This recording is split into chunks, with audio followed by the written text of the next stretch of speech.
This is probably one of my favorite stories involving my uncle, and it doesn't involve something he did.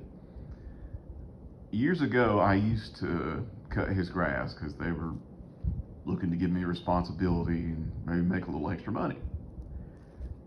And one day, his yard was particularly long, and his push mower couldn't handle it. And so my grandpa, who was still alive at the time, and little backstory, my uncle hates his dad. Still does to this day. It's kind of awful, but it just is what it is. Some people don't get along. And my grandpa drove his lawnmower up there, and he's going to cut the backyard for my uncle because some men just like to cut grass. And my uncle had a week ago planted some pecan trees. And my grandpa, instead of driving around the pecan trees, he ran over all three of them with the lawnmower.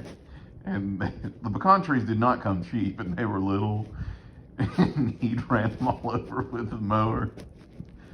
And then his mower broke down, and he just left it at my uncle's house. So my uncle comes home because he traveled a lot for work. And his pecan trees are dead. And they cost, I don't know, $500 a piece. So he's mad about that. And he's even more mad that his mower is broke down in his house. See, I can't even tell this story without laughing.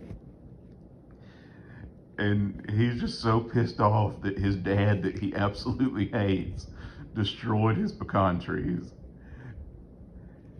And he goes to fix the mower, and keep in mind, I'm like 10 years old. And I go out there with him, and I was no help. My uncle was a machinist, so he can fix anything. And he's trying to fix it, and I asked him, I was like, well, hey, what's the matter with it? He said, it's a piece of shit. That's what's the matter with it. And my piece of shit dad has destroyed my yard. I don't ever want him coming up here again. If he tries to come to my house again, I'm going to shoot him.